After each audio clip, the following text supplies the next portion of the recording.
आपके द्वारा एक पोस्ट डाला गया था जिसमें लिखा गया था कि जो 200-500 के लिए संस्थाओं में लोग बैठे रहते हैं वो चुनाव ना लड़ें, तो क्या ऐसे वोटरों से जो प्रेस क्लब के वो सदस्य भी हैं तो क्या वो आपको वोट करेंगे?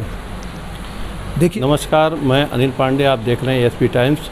और गर्मा गर्मी के बीच में प्रेस क्लब का चुनाव का बिगुल बज गया है और इस बीच में संरक्षक पद के लिए हमारे बीच में मीडिया दस्तक चुनाव मैदान में है। उनसे बात करते हैं, पूछते हैं किन मुद्दों को लेकर आप मैदान में हैं। बात करते हैं अशोक श्रीवास्तव जी से।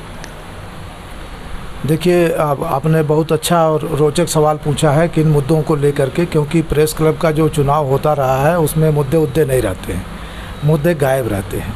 सभी लोग आते हैं, कुछ काम करते हैं, 3 साल का कार्यकाल बीत जाता है, फिर नया चुनाव आ जाता है।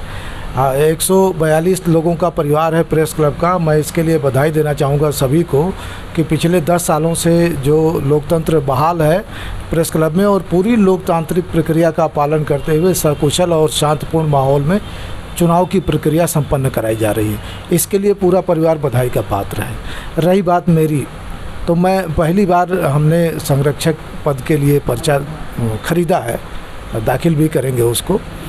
और मेरा ये मानना है कि 10 साल पहले का जो प्रेस क्लब था वो हमें अच्छी तरह याद है, और चूंकि लगाव है पत्रकारिता, प्रेस क्लब, ये सब तो हम लोगों का ओढ़ना बिछौना है, इसलिए मैं आज का भी प्रेस क्लब देखता हूँ और पिछले 10 साल के प्रेस क्लब से तुलना करता हूँ तो बहुत कुछ बदल गया है, बहुत कुछ बदला है। बहुत अच्छा पर्दा लगा है, वाईफाई लगा है, साउंड लग गया है, एसी लग गया है, जनरेटर हो गया है, टाइल्स लग गए हैं, अच्छी कुर्सियां आ गई हैं, तमाम पंखे लग गए हैं, पूरी तरह से बिजली अच्छी तरीके से लगा हुआ है, चैम्बर बन गया है, सब कुछ है।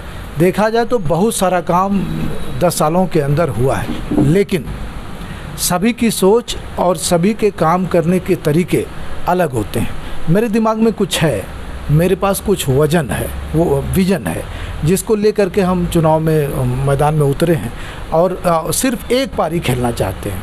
3 साल का कार्यकाल, बहुत कुछ है कुछ करने के लिए प्रेस क्लब में। आने वाले 3 साल में अगर हमारे सम्मानित मतदाताओं, पत्रकार साथियों ने हम पर भरोसा जताया तो हम वो परिवर्तन करके जाएंगे जो अभी 5 सालों तक किसी के दिमाग में ना आया है, ना आगे आने वाले दिन में आएगा।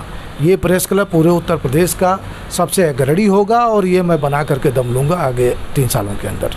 आपके द्वारा एक पोस्ट डाला गया था जिसमें लिखा गया था कि जो 200-500 के लिए संस्थाओं में लोग बैठे रहते हैं वो चुनाव ना लड़ें, तो क्या ऐसे वोटरों से जो प्रेस क्लब के वो सदस्य भी हैं तो क्या वो आपको वोट करेंगे?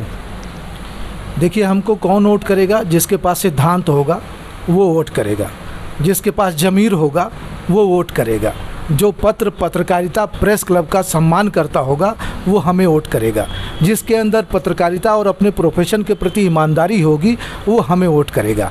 हमने जो सवाल उठाया था अनिल जी, आप जाकर के गैर जनपदों में थोड़ा सा आपके चैनल का बहुत ज़्यादा जब विस्तार हो जाएगा और दूसरे ज़िलों से जब आपको ये फ़ोन आएंगे कि बस्ती की पत्रकारिता इस तरह की है कि नेताओं और उद्योगपतियों के यहाँ, बड़े बड़े व्यापारियों के यहाँ और मठाधीशों के यहाँ जाकर के 200 और 500 रुपये के लिए कई घंटा तक पत्रकार बैठे रहते हैं, तो आप भी शर्मसार होंगे, आपका चेहरा भी शर्म से झुक जाएगा। मैं पत्रकारिता में 34-35 साल पुराना सफ़र है हमारा और मीडिया दस्तक का आप सभी के आशीर्वाद से विस्तार भी बहुत ज़्यादा है, तो मेरे पास इस प्रकार के अनेक फ़ोन आते हैं। शहर में भी तमाम चर्चा होती है। क्या आपको गिरावट पसंद है? क्या आप ये चाहेंगे कि पत्रकारिता को लेकर के लोग मजाक करें? क्या आप चाहते हैं कि पत्रकारिता को लेकर के जो सम्मान समाज में घटता जा रहा है वो लगातार घटता जाए? हम ये कतई नहीं चाहेंगे। हमारे कहने का मतलब नकारात्मक नहीं है। हमारे कहने का मतलब आप अपने अंदर एक ज़मीर पैदा करो, प्रोफेशन से प्यार करो, लव करो उसको और उससे जुड़ी सारी जानकारियां अपडेट करो और इनकम का ज़रिया कहीं और बनाओ।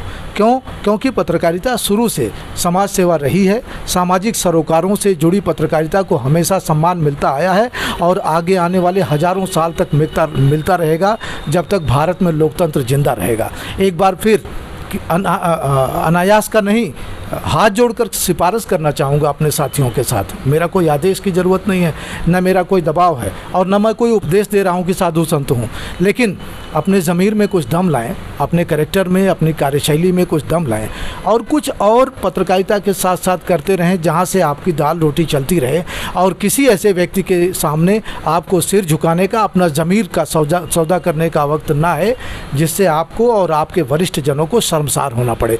मैंने अपने 58-59 साल की अवस्था में एक ऐसा चेहरा, एक ऐसा कैरेक्टर, एक ऐसा ज़मीर, एक ऐसा स्वाभिमान विकसित किया है कि कम से कम मुझे इस बात का गर्व है कि मेरा नाम लेने से किसी को शर्म नहीं आती है, कोई शर्म से सिर झुकाता नहीं है।